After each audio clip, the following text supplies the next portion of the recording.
عثمان ڈار صاحب ہوں گے، پاکستان تحریک انصاف کے رہنما ہیں، ہمیں جوائن کر رہے ہیں. بہت شکریہ عثمان ڈار صاحب، آپ ہمارے ساتھ موجود ہیں. پھر ساتھ ہی ساتھ عامر ضیاء صاحب ہیں، سینئر تجزیہ کار ہیں، ان سے بھی ہم بات کریں گے. اور جو یہ الیکشنز جو ہونے اور اس کے اندر جو تاخیر کی جا رہی ہے، جو مختلف ہتھ کنڈے اختیار کیے جا رہے ہیں، تو اس کے کیا اثرات ہو سکتے ہیں، اور اوور آل جو اس وقت ملک میں ہو رہا ہے اس پر قانونی پہلوؤں کے حوالے سے بات کرنے کے لیے ماہر قانون ابو ذر سلمان نیازی صاحب بھی ہمیں جوائن کر رہے ہیں. تو اسٹارٹنگ فرام عثمان ڈار صاحب. عثمان ڈار صاحب، یہ ذرا بتائیں کہ یہ ظاہر ہے کہ یہ جیل بھرو تحریک کے حوالے سے خان صاحب بات کر رہے ہیں، تو یہ آپ کو لگتا ہے کہ یہ ایک وائبل آپشن ہوگا، یہ ایک ایسا آپشن ہوگا جس کے نتیجے میں الیکشنز کی تاریخ آپ لوگ پی ڈی ایم کی حکومت سے حاصل کرنے میں کامیاب ہو جائیں گے؟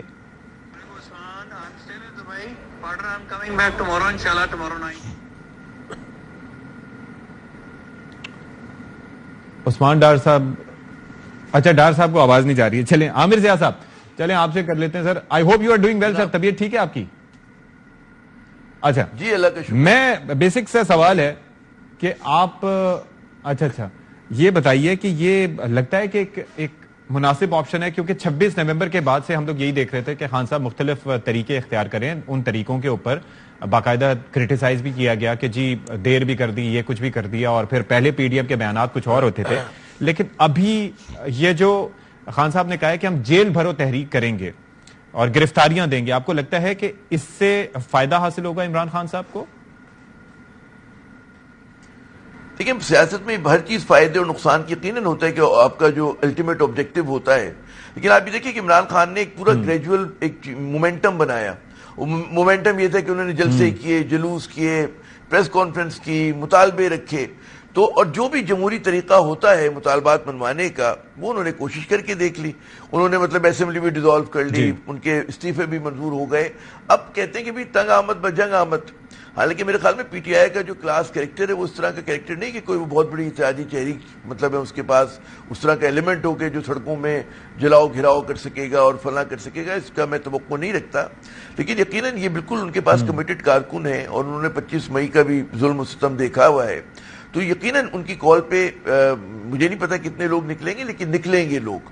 اور اس میں جو ایک ہے نا کہ جب اس ملک کی معیشت بالکل گھٹنیوں پر آ گئی ہے، یہاں پہ دہشت گردی کا فریت ہمارے سر پہ بول رہا ہے، اور اس میں پھر سیاسی عدم استحکام بھی ہے، تو حکومت کو سوچنا چاہیے کہ وہ جس راستے پہ چل رہی ہے وہ پاکستان کو کہاں لے کے جائے گا.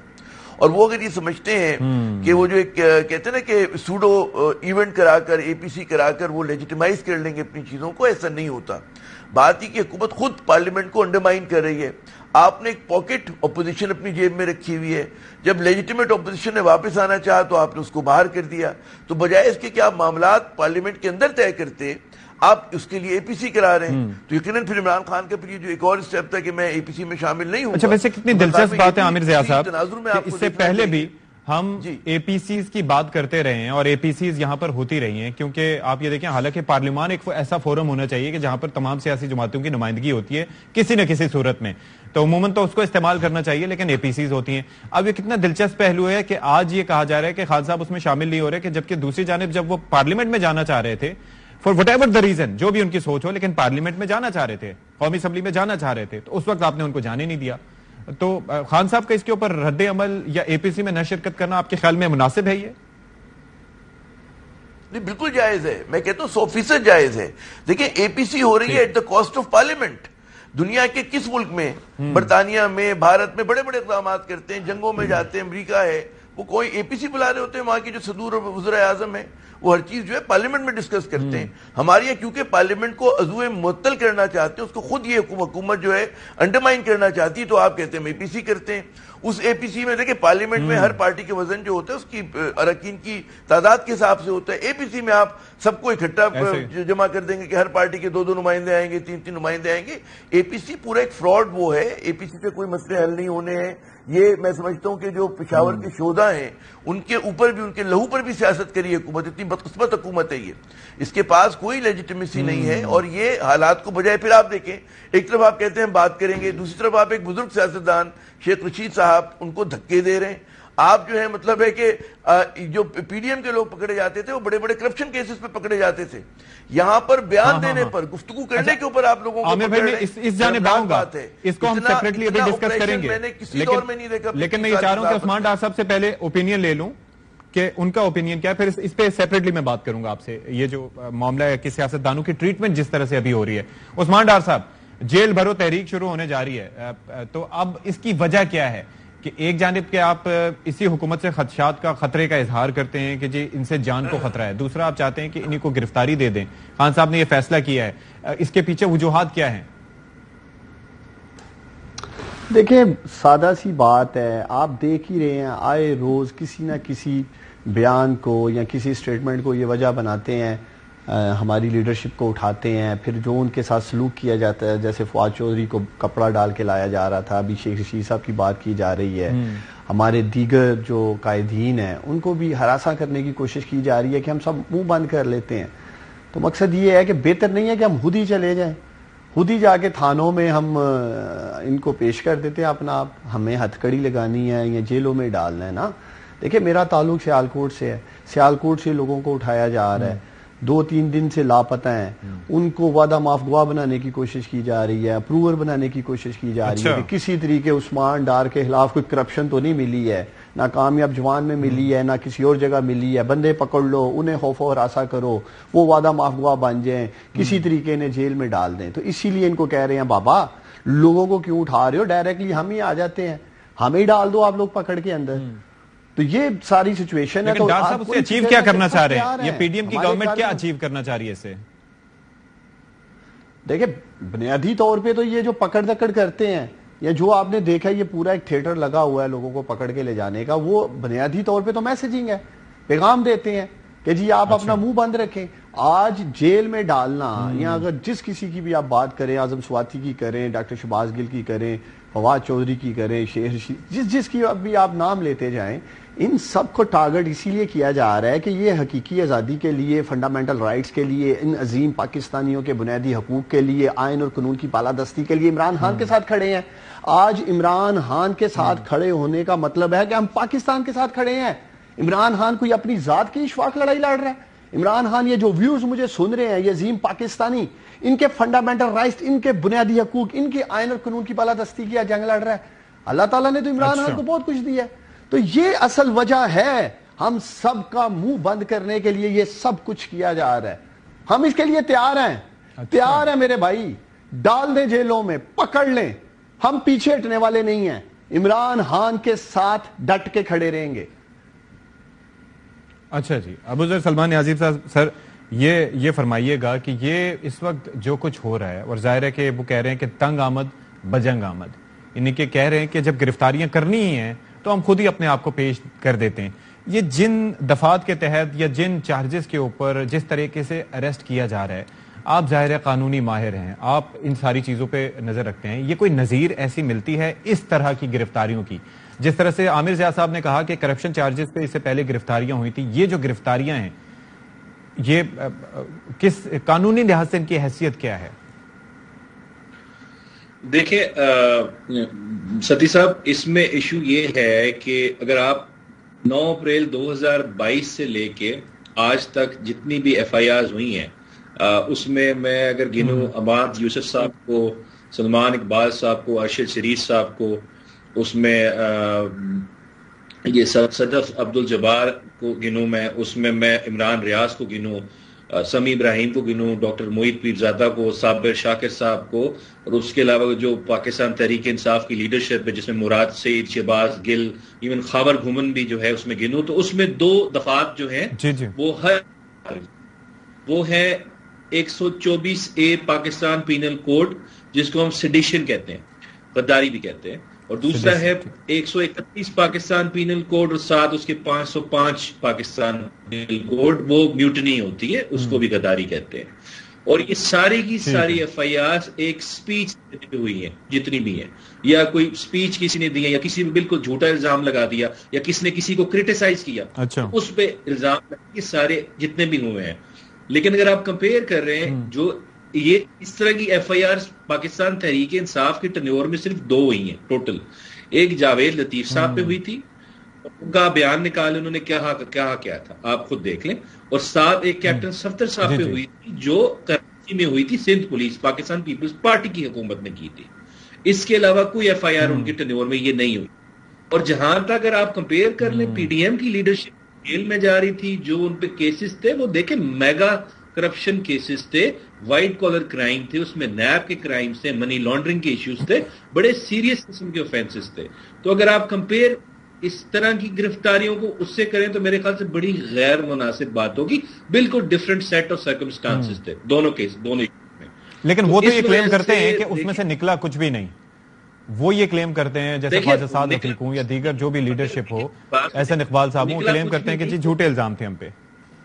دیکھیں وہ تب ہی نہیں نکلا کچھ نا جب 9 اپریل 2022 کے بعد حکومت آتی ہے, جب ایف آئی اے آپ کے ماتحت ہو جاتی ہے, اس کے بعد نیب کا چیئرمین بھی آپ اپنی مرضی کا اپوائنٹ کر دیتے ہیں, تو اس کے بعد اس میں سے کچھ نہیں نکلا. دیکھیں میں اگر انویسٹیگیٹنگ ایجنسی ہی اگر انویسٹیگیٹ نہ کرے, پروسیکیوشن ڈپارٹمنٹ ہی پروسیکیوٹ نہ کرے, تو جج کے سامنے ایویڈنس نہیں ہوگی تو اس نے کیا سزا دینی ہے آپ کو. اس وجہ سے اس بحث پہ جانے کی ضرورت نہیں. اس وقت ہم بات کریں جو یہ اریسٹ, اب میری دیکھیں سپریم کورٹ کی ججمنٹس ہے, جسٹس کھوسا صاحب کی ججمنٹ ہے, جسٹس منصور علی شاہ صاحب کی ججمنٹ ہے, انہوں نے اریسٹ کی گائیڈ لائنز دی ہیں کہ آپ نے اریسٹ کب کرنا ہے. اچھا, جب آپ مطلب کہ آپ ایف آئی آر کٹنے کا مطلب یہ نہیں اگلے بندے کو گھر سے اٹھا لیں گے. آپ نے پہلے دیکھنا کیا اس کی انوالومنٹ ہے آفینس میں کہ نہیں ہے. اریسٹ ضروری ہے, کیا وہ بھاگ رہا ہے, اور آپ رات کو 2 بجے کسی کے گھر دھاوا بول دیں, اس کو اریسٹ کر کے لے جائیں. کوئی انسانی حقوق ہوتے ہیں, آرٹیکل 14 ہے, right to privacy, right to dignity, بغیر وارنٹ کے آپ کسی کے گھر بھی نہیں جا سکتے. تو جو آئین میں اپنے تحفظ ہیں, قانون میں تحفظ ہے, سارے کے سارے پامال ہو رہے ہیں. دیکھیں یہ جو دفعے لگ رہی ہیں نا, اس کو ستی صاحب یہ 1870 میں جو کلونیل سامراج کی حکومت تھی یہ سب کانٹیننٹ کے اوپر, اس وقت یہ ساری دفعے لگتی تھی. سب سے پہلی لگی تھی سبھاش چندر بوس پہ, پھر مولانا عبد الکلام آزاد پہ, مولانا محمد علی جوہر, مولانا علی گاندھی پہ لگی تھی. یہ سب بڑے لوگ تھے جنہوں نے انڈیا اور پاکستان کی آزادی کے لیے بڑی قربانیاں دی. اور یہ فیض احمد فیض بھگت چکے ہیں, شورش کشمیری صاحب بھگت چکے ہیں. تو اس وجہ سے یہ اس طرح کلونیل طریقے سے, اس طرح سامراجی طریقے سے حکومت کبھی نہیں ایکسرسائز پاورز کی کسی بھی حکومت نے ہماری پولیٹیکل ہسٹری میں 1947 کے بعد. ہاں یہ ہم کہہ سکتے ہیں, یہ بھی کرتے ہیں اور پھر توقع بھی کرتے ہیں کہ وہ ساتھ آ کے بیٹھیں گے بھی. تو یہ ظاہر ہے کہ ٹائم بڑا ڈارک تھا. اس کے بعد یہ ٹائم جو آ رہا ہے, اس میں جس طرح یہ غداری کا قانون کس طرح بے دریغ اور مس یوز آف پاور سے استعمال ہو رہا ہے, میں نے اپنی پولیٹیکل ہسٹری میں میرے خیال سے پاکستان کی میں نے نہیں پڑھا کہ کبھی ہوا ہو.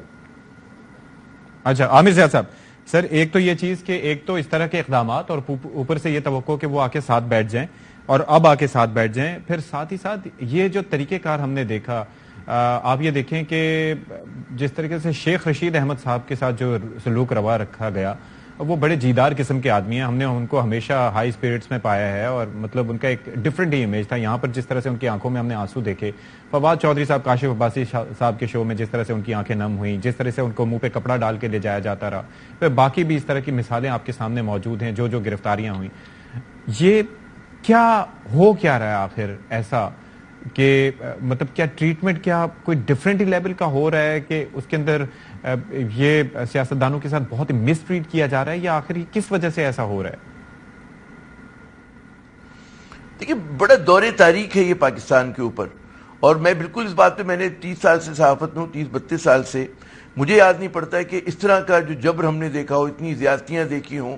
وہ آزادی صحافت کا مسئلہ ہو, وہ کہتے ہیں نا کہ لوگوں کا اظہار رائے کی آزادی کا مسئلہ ہو, کیونکہ یہاں پر جو کیسز بن رہے ہیں, جیسے کہ بھی ہمارے دوست ابوذر صاحب کہہ رہے تھے, وہ بالکل درست کہہ رہے ہیں کہ جناب آزادی تحریر و تقریر پہ بن رہے ہیں.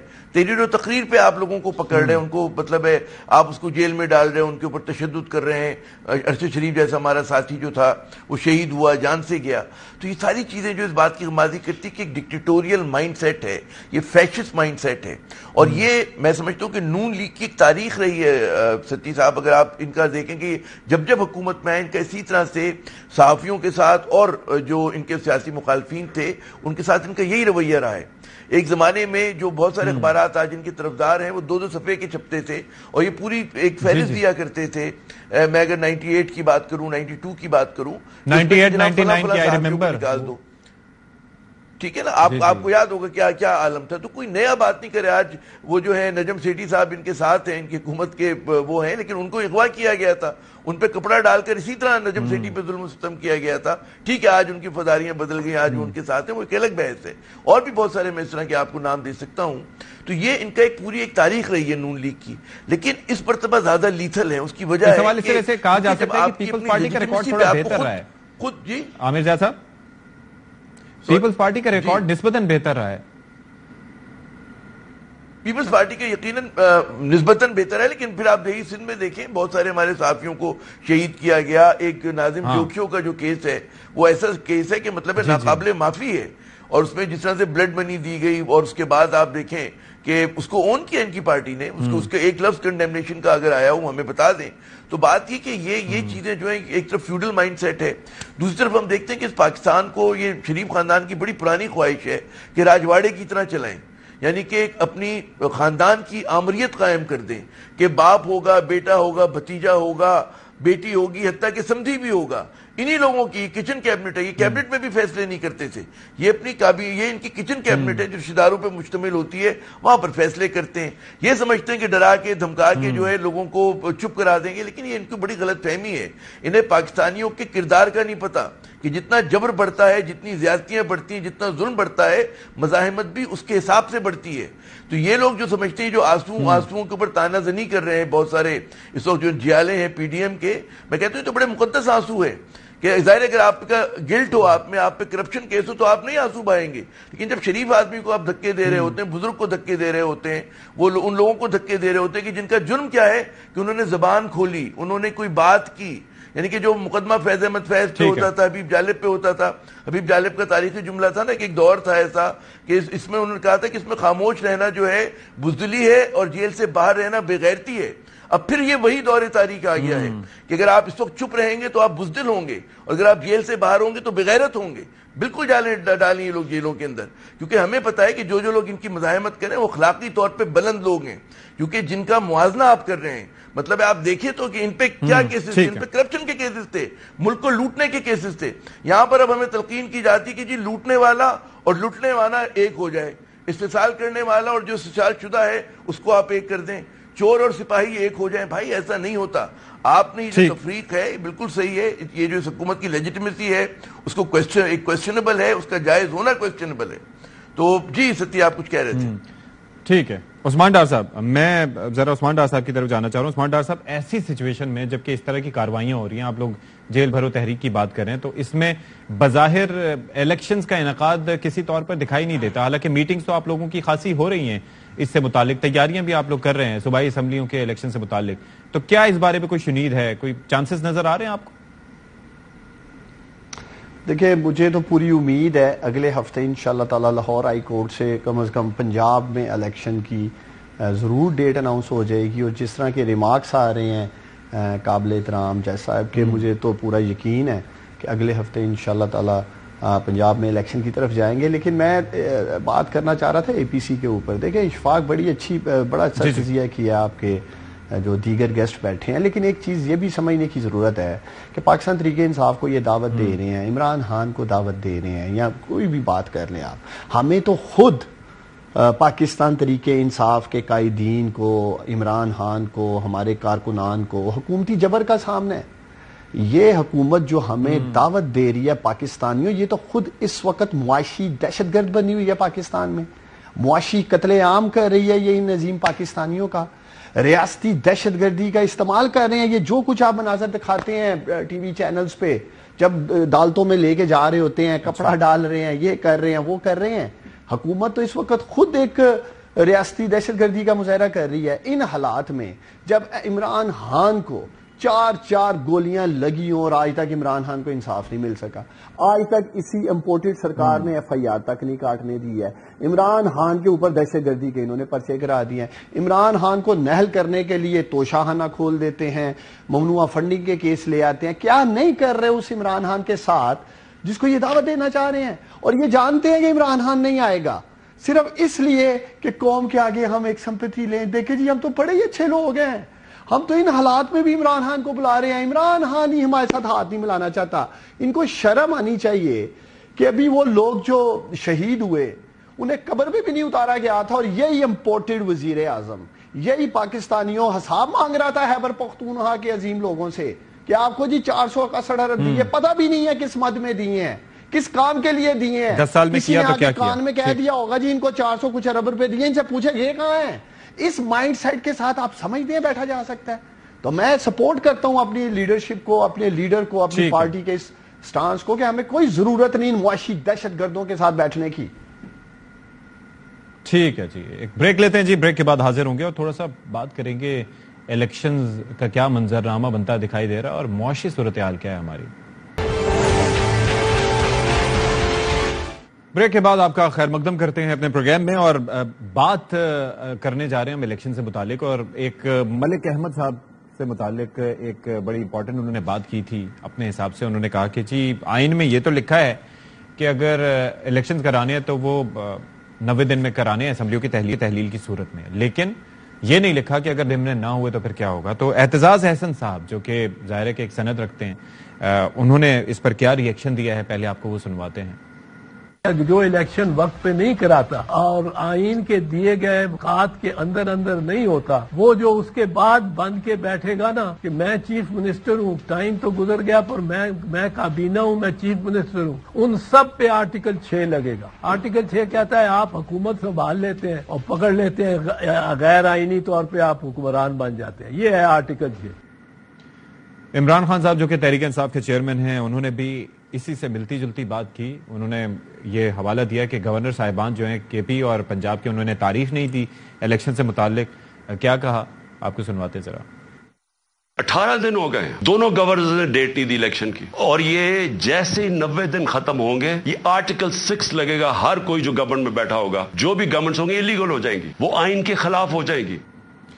ابوذر سلمان نیازی صاحب، آپ کیا سمجھتے ہیں کہ اگر 90 دن گزر جاتے ہیں اور تاریخ الیکشنز نہیں ہوتے، انتخابات کی تاریخ نہیں دی جاتی، اس صورت میں کیا سٹیٹس ہوگا جو نگراں وزرائے اعلیٰ ہیں ان کا، اور پھر اوورآل کیا سیٹ اپ رہے گا؟ کیا لگے گا آرٹیکل 6؟ دیکھیں ستی صاحب، سب سے پہلے ہم یہ سمجھ لیں کہ جو آئین ہوتا ہے پاکستان کا، جو آئین ہے وہ supreme law of the land ہے. اس سے اوپر کوئی نہ نوٹیفیکیشن ہوتا ہے، نہ کوئی آپ کا پارلیمنٹ کا ایکٹ ہوتا ہے، نہ کوئی رول ہوتی ہے، نہ کوئی ریگولیشن ہوتی ہے، نہ کوئی سٹیٹمنٹ ہوتی ہے.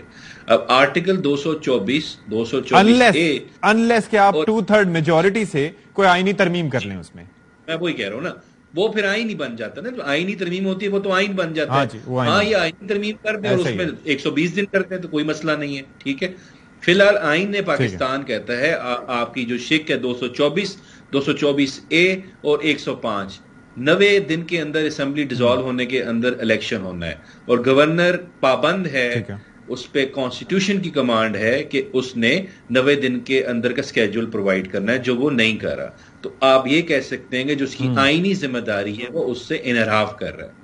اب اس کا دیکھیں، یہ جو ریلائی کر رہے ہیں نا، جو 91 ڈیز ہو جائیں، 92 ڈیز ہو جائیں، وہ آرٹیکل 254 پہ کہہ رہے ہیں، وہ بڑے لمیٹڈ سرکمسٹانسز میں ہوتا ہے. اللہ نہ کرے آپ کے ملک میں جیسے 1988 میں فلڈز آ گئے تھے تو الیکشن امپاسبل ہو گیا تھا، کوئی ایکٹ آف گاڈ آ جائے، یا جیسے بینظیر بھٹو صاحبہ کی شہادت ہو گئی تھی تو الیکشن 2 مہینے آگے چلا گیا تھا. آپ اپنی تسلی کے لیے کہ مجھے زیادہ دیر رہنا ہے یا میں کم پاپولر ہوں، تو اس چکر میں اگر آپ آگے لے کے جائیں گے تو بالکل صحیح بات ہے. آپ جو اس کے بعد جو 90 دن سے اوپر آپ جو حکومت کریں وہ غیر آئینی ہوگی، اور بالکل آپ کا جو دیکھیں آرٹیکل 6 کیا ہے، آرٹیکل 6 کہتا ہے جب کانسٹیٹیوشن سسپینڈ ہو جائے تو آپ پہ آرٹیکل 6 لگے گا. جو بندہ سسپینڈ کرے گا یا ایبروگیٹ کرے گا. ایسی صورت حال میں اگر 90 دن کے اندر الیکشن نہیں ہو رہا، اس کا مطلب یہی ہے نا کہ آپ کے ملک میں جو آئین ہے، جو اس کی کمانڈ ہے، وہ ان ایگزسٹنس نہیں ہے آپ کے ایکشن کی وجہ سے. تو آرٹیکل 6 کا کیس تو بن سکتا ہے. بالکل اعتزاز صاحب کی میں جو ان کی رائے ہے اس سے میں بالکل اگری کرتا ہوں. دیکھیں یہ انلیس اس کو آپ کی خود مجھے یہ سمجھائیے، میں تھوڑا سا اپنی معلومات کے لیے جاننا چاہ رہا ہوں کہ یہ مجھے بتائیے گا کہ یہ جیسے کہ ملک احمد خان صاحب نے اس وقت بھی کہا کہ اگر وہ بینظیر بھٹو صاحبہ کی جب شہادت ہوئی تھی تو اس صورت میں اسمبلیاں انویلڈ نہیں ہوئی تھیں. اب قانون بلیک اینڈ وائٹ میں چیزیں کرتا ہے، گرے میں نہیں کرتا. اگر انہوں نے کرنا ہوتا تو وہ اس حلقے کا انتخاب روک سکتے تھے، لیکن اوور آل الیکشنز کو آگے کیا گیا. تو ایک تو یہ پہلو. دوسرا یہ ہے کہ اگر آپ آرٹیکل 6 کے نفاذ کی بات کرتے ہیں تو وہ اختیار کس کا ہے آرٹیکل 6 کے نفاذ کے لیے جانا کسی کے پاس یا درخواست دینا یا شکایت دینا، وہ طریقہ کار کیا ہوگا پھر اس کا؟ 1976 کا ایکٹ آپ کو یاد ہوگا مشرف صاحب پہ جب لگا تھا، اس میں فیڈرل گورنمنٹ جو ہوتی ہے وہ کمپلینٹ فائل کرتی ہے اگینسٹ دا پرسن جو ریسپانسبل ہوتا ہے آرٹیکل 6 میں. وہ تو پورا ایک ہائی ٹریزن پہ ٹرائل چلتا ہے، پھر ہر ہائی کورٹ کے چیف جسٹس بیٹھتے ہیں، وہ ایک ٹریبیونل بنتا ہے، اس پہ پھر پورا مقدمہ چلتا ہے، ٹرائل ہوتا ہے. لیکن دیکھیں اس میں ستی صاحب ایک چیز جو سمجھنے والی چیز ہے نا، دیکھیں وہ یہ ہے کہ دیکھیں یہ 91 دن جس دن بیٹھیں گے نا، اگر 90 دن گزر جائیں گے تو 91 دن ان کی حکومت غیر آئینی ہوگی، انٹرم گورنمنٹ، انلیس یا انٹل ہماری اعلیٰ عدالتیں ان کو کوئی پروٹیکشن دیں تو پھر بات بنتی ہے. لیکن یہ اگر اعلیٰ عدالت اس طرح کی پروٹیکشن دے گی تو یہ میری نظر میں نظریہ ضرورت کو دوبارہ زندہ کرنے کے مترادف ہوگا. ہماری دیکھیں پہلے ان پہ ہماری عدالتوں میں بہت بڑے بڑے ڈیسیجنز ہیں جو باعث شرم ہے. میں آپ کو اس بات کو دیکھیں، جیسے مولوی تمیز الدین کیس ہے، 200 کیس ہے، جسٹس منیر کو کوئی ان کا ذکر تک نہیں کرتا، حالانکہ اتنے بڑے جج تھے. کیوں کہ انہوں نے ایسے فیصلے دیے. چلیں آئی گاٹ یور پوائنٹ. آپ یہ کہتے ہیں کہ نظریہ ضرورت کے تحت ویسے نہیں ہونا چاہیے اور اس معاملے کو رد کیا جا سکتا ہے، لیکن طریقہ کار ویسے وہی ہے کہ فیڈرل گورنمنٹ ہو. پرویز مشرف صاحب کے معاملے میں ہم نے دیکھا تھا کہ کس طریقے سے انہوں نے ایک اسپیشل کورٹ بنائی تھی. یہ الگ بات ہے کہ اس کے فیصلے کے ساتھ کیا ہوا، وہ اپنی جگہ ایک الگ بحث ہے. عامر ضیاء صاحب، سر یہی معاملہ ہے کہ اب یہ تو آرٹیکل 6 کے نفاذ کے حوالے سے بات ہو رہی ہے کہ ظاہر ہے کہ اگر ایسا ہوگا کہ ایک وہ حکومت جو پہلے کہا کرتی تھی کہ آپ کروائیں الیکشن، ہم تو تیار بیٹھے ہیں، جس دن آپ کریں گے اسی دن اسمبلیاں توڑیں گے. پہلے تو اسمبلی ٹوٹنے سے بچانے کے لیے جہاں توڑ کوششیں کی گئی، اب اسمبلی ٹوٹ گئی تو اب الیکشن نہ کروانے کے لیے بظاہر یہ امپریشن جا رہا ہے کہ کوششیں ہو رہی ہیں، اور جس طرح سے گورنر صاحبان ڈیٹ نہیں دے رہے. تو آپ کو کیا سیاسی منظرنامہ کیا دکھائی دے رہا ہے اس ساری صورتحال کے بعد؟ Chaos and chaos. بالکل ایک ملک میں جو اس وقت عالم ہے، ہمیں نظر آ رہا ہے کہ حکومت جو ہے یہ انتخابات سے فرار چاہتی ہے. اور کیوں چاہتی ہے؟ اس کی وجہ یہ کہ ظاہر ہے کہ ایک ان کی لیجیٹمیسی، نمبر 1 میں تو یہ بات کرتا ہوں کہ لیجیٹمیسی ہے ہی نہیں اس حکومت کی. میلاتی سازشوں کے ذریعے آئی، ایک نامکمل قومی اسمبلی کے ذریعے یہ فیصلے کر رہی ہے. قانون سازی اگر کوئی اب تک کی ہے تو صرف یہ ایک چند خاندانوں کے چند بدعنوان افراد کے فائدے کے لیے کیے، نیب لاز میں تبدیلی لائیں. اس کے بعد پھر آپ دیکھیں کہ معیشت کی کیا صورتحال ہے. معیشت پہ جان بوجھ کر فیصلے نہیں کیے جا رہے. اس لیے نہیں کیے جا رہے کہ پاکستان کو گھٹنیوں پہ، میں تو سمجھتا ہوں they are part of the problem. اور وہ اس لیے ہے کہ سمجھتے ہیں کہ جناب جب ملک کی حالت معیشت بالکل دیگرگوں ہو جائے گی اور یہاں پر جو ہے جس طرح IMF اب ہمیں ڈکٹیٹ کر رہے ہیں، بین الاقوامی قوتیں ہمیں ڈکٹیٹ کر رہی ہوں گی، اور کل کو یہ بات ہو رہی ہوگی کہ جناب ہمارے جو ڈیفنس سپینڈنگ ہے اس کو کم کیا جائے، فوج کی تعداد میں کمی کی جائے، وہ دن دور نہیں ہے. کیونکہ جس طرف اسحاق ڈار نے ڈھکیل دیا ہے ملک کو، 4 مہینے تک کوئی فیصلہ نہیں کیا، یعنی کہ جو مفتاح اسماعیل نے تھوڑے بہت کام کیے تھے اس کی بھی نفی کر دی، اس کو بھی رول بیک کر دیا. تو میں سمجھتا ہوں کہ یہ لوگ اس سازش میں کوئی ڈیلیبریٹ ہو رہا ہے اس ملک کے ساتھ، اور اس لیے ہو رہا ہے کہ پاکستان خاکم بدین ڈیفالٹ کی طرف چلا جائے. اگر نہیں بھی جاتا تو اس طرح اس عالم میں ہو جائے کہ جب IMF ہمیں ڈکٹیٹ کرے تو ہمارے پاس کوئی چارہ نہ رہے کہ اس کی ہر غلط کے صحیح اپنے. سر وہ تو اب بھی چارہ نہیں رہا. ہم اس کی بات آپ ظاہر ہے کہ معاشی اعتبار سے بھی چیزوں کو سمجھتے ہیں، آپ کو اندازہ ہے کہ اب ویسے بھی چارہ نہیں رہا. عثمان ڈار صاحب، سر یہ جو آرٹیکل 6 والا معاملہ ہے، اس سے ظاہر ہے کہ وہ they are pushing everyone to the limit. It seems کہ وہ ہر حساب سے جو ہے وہ آرٹیکل 232، پھر وہ ایکسٹینشن اسمبلی کی، اور پھر یہ صوبائی سطح پر یہ معاملات. تو کیا لگتا ہے کہ اس طریقے سے یہ عوام کا اعتبار اور اعتماد حاصل کر پائیں گے PDM کی گورنمنٹ جو ہے ابھی؟ دیکھیں اشفاق، عوام کا اعتماد تو یہ پہلے ہی کھو چکے ہیں، اور اس بات میں کوئی دو رائے نہیں ہے. میں آپ کے پروگرام سے، ARY نیوز سے، ہمارے جو قابل احترام جج صاحبان ہیں، میں انہیں اپیل کرنا چاہتا ہوں. وہ یہ کہ آج 12 کروڑ عظیم لوگ پنجاب کے اور خیبر پختونخوا کے، یہ دونوں صوبوں کی عظیم عوام کی نظریں پاکستان کی عدالتوں پہ ہیں. اس وقت جو کیس سنا جا رہا ہے لاہور ہائی کورٹ میں، جو میں آپ کو کہہ رہا ہوں کہ مجھے امید ہے کہ اگلے ہفتے انشاءاللہ وہاں سے تاریخ آ جائے گی. اگر یہ سپریم کورٹ کی طرف بھی جاتے ہیں اچھا، تو میرا یہ ایمان ہے کہ سپریم کورٹ آف پاکستان آئین شکنی کے راستے میں ایک چٹان کی طرح کھڑی ہوگی ان چوروں، ڈاکوؤں، لٹیروں کے سامنے. یہ سمجھتے ہیں کہ ہم آئین کو ایک موم کی ناک کی طرح استعمال کر لیں گے. اور میں سمجھتا ہوں کہ آج جتنی بڑی ذمہ داری پاکستان کی عدالتوں پہ ہیں، ان کے کندھوں پہ ہیں جج صاحبان کے، شاید آج سے پہلے نہیں تھی. اگر آپ دیکھیں ابھی تو چلیں یہ بعد میں آئین شکنی کریں گے نا، آئے روز جو یہ ہمیں اٹھا رہے ہیں، ہمارے اوپر غداری کے پرچے کیے جا رہے ہیں، مختلف قسم کی FIRs کی جا رہی ہیں، وہاں بھی پاکستان کی عدالتوں کو اور ہمارے قابل احترام جج صاحبان کو چیلنجز کا سامنا ہے. وہاں بیل دینا، انہیں چھوڑنا یا یہ جو بھی ریمانڈ مانگتے ہیں، تو یہ تو ایک ایسی سچویشن میں اس وقت پاکستان ہے. اب یہ اگر پاکستان کی عدالتوں سے بھی ہمیں انصاف نہیں ملے گا نا اشفاق، تو پھر یہ تھوڑا سا جو ایک امید ہے، بنانا ریپبلک تو انہوں نے بنا دیا اس ملک کو، اگر تھوڑی سی بھی آج امید ہے تو ان عدالتوں سے اور خاص طور پہ میڈیا سے، آپ لوگوں سے، آپ لوگوں کا بھی کلیدی کردار ہے، آپ لوگ بھی قوم کو جگا رہے ہیں، حقائق اور سچ پر مبنی نیوز دے رہے ہیں، اور میرے وکلا، پاکستان کے بہادر دلیر وکلا جو مجھے سن رہے ہیں، ان کو آئین اور قانون کی بالادستی میں وکلا موومنٹ آپ سب کو یاد ہوگا کس طرح سے انہوں نے نکلے تھے. یہ وکلا بھی جو مجھے سن رہے ہیں یہ بھی تیاری پکڑیں. ٹھیک ہے ڈاکٹر صاحب، آئی گاٹ یور پوائنٹ. تعلق کسی بھی بالکل ایسا ہی ہے کہ سب کا ہی، کسی بھی سیاسی جماعت کے وکلا ہوں، سب سے پہلے ان کی ذمہ داری آئین اور قانون کی بالادستی، فنڈامنٹل رائٹس اور پاکستانیوں کے بنیادی حقوق کا تحفظ کرنا ہے. بالکل جی، سب کو یہی اسی پہ فوکس رہنا چاہیے. اور ڈار صاحب آپ نے بھی وعدہ کرنا ہے اور اپنی جو قیادت سے بھی کہنا ہے کہ یہ جو پیکا آرڈیننس ہے، اس طرح کا کوئی آرڈیننس پھر آگے لانے کا نہ سوچیں، کیونکہ آپ کو اندازہ ہے کہ بس اس کے اثرات کیا ہوتے ہیں. پھر ایک بریک لیتے ہیں، بریک کے بعد حاضر ہوں گے.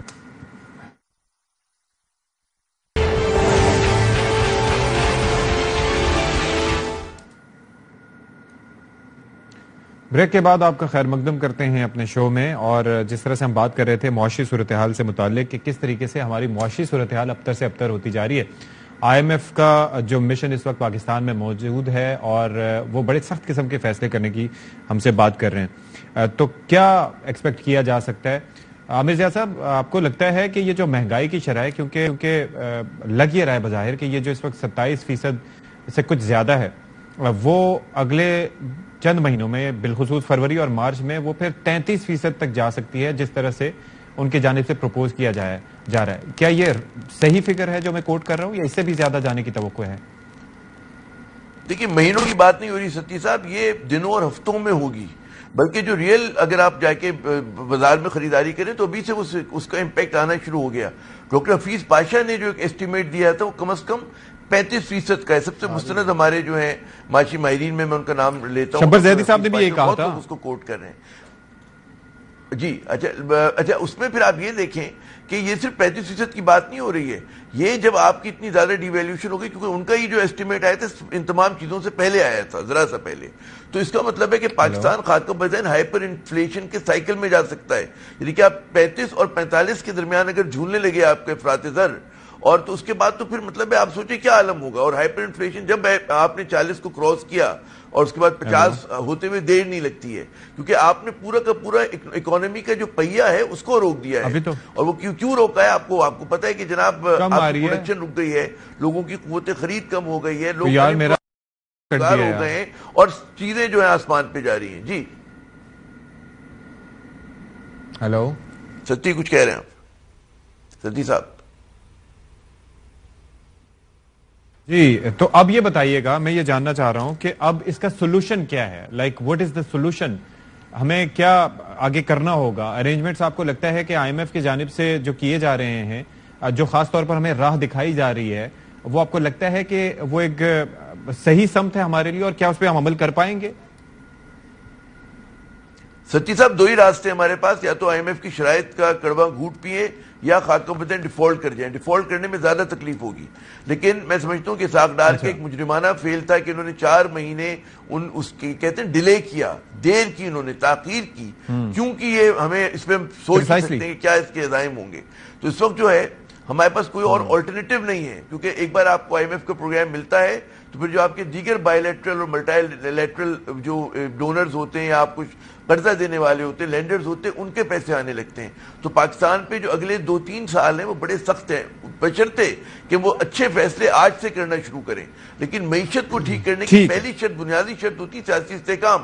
جب تک وہ نہیں آئے گا یہی حکومت رہے گی، اسی طرح سے لوگ مطلب ہے کہ ان کا سیاسی انتقام چلتا رہے گا، لوگوں کو آپ وہ کرتے رہیں گے، جیلوں میں ڈالتے رہیں گے، تشدد کرتے رہیں گے. اس سے تو معیشت ٹھیک نہیں ہونی، اس سے لوگوں میں اعتماد کی اور کمی ہوگی. جی ٹھیک ہے. اچھا عثمان ڈار صاحب، آپ کو کیا لگ رہا ہے کہ جس طرح کے فیصلے ابھی لے رہی ہے حکومت اور مہنگائی جس طرح سے بلند شرح پر پہنچا رہی ہے، لوگوں کے لیے سانس لینا مشکل ہو گیا، اٹس بین سفوکیٹنگ، تو کیا آپ کو لگ رہا ہے کہ اس سے ان اقدامات سے جو اب اتنی تاخیر سے جا کے لے رہے ہیں، یہ حکومت جو موجودہ حکومت ہے عوام کو اس مہنگائی کی چکی میں مزید پیسے گی یا معیشت کو بہتری کی جانب لے جا پائے گی؟ دیکھیں اشفاق، میں سمجھتا ہوں کہ وقت آ گیا ہے کہ اب ان لوگوں کو، امپورٹڈ گورنمنٹ کو قوم سے سچ بولنا چاہیے. پچھلے گزشتہ 3-4 ماہ سے جب کہ یہ اسحاق ڈار رہے ہیں، یہ روز کوئی نئی فلم کھول دیتے ہیں، نئی بات کر دیتے ہیں، قوم کو حقائق سے آگاہی نہیں دے رہے ہیں. میں سمجھتا ہوں کہ ان کو، ان عظیم پاکستانیوں کی تکلیف کی کوئی فکر ہی نہیں ہے. گزشتہ 9 ماہ میں $100 US بڑھ چکا ہے، تقریباً 100 روپے سے زیادہ پیٹرول ڈیزل کی قیمتیں بڑھ چکی ہیں. آٹا 65 روپے کلو تھا جو 165 میں نہیں مل رہا ہے. ہر چیز دیکھیں 300-400% بڑھا دی گئی ہے اس ملک میں. اللہ کرے کہ تھوڑا سا ظاہر ہے کہ سب مل کے اس وقت ہمارے ملک کو میثاق معیشت کی ضرورت ہے. آئی گاٹ یور پوائنٹ عثمان ڈار صاحب. وقت مختصر ہے، بہت شکریہ آپ کا. عثمان ڈار صاحب ہمارے ساتھ موجود ہیں. عامر ضیاء صاحب، ابھی بھی وقت ہے کہ سب سنبھل جائیں تاکہ ملک جو ہے وہ صحیح سمت میں چلے. اشفاق اسحاق ستھی کو اجازت دیجیے. اللہ حافظ.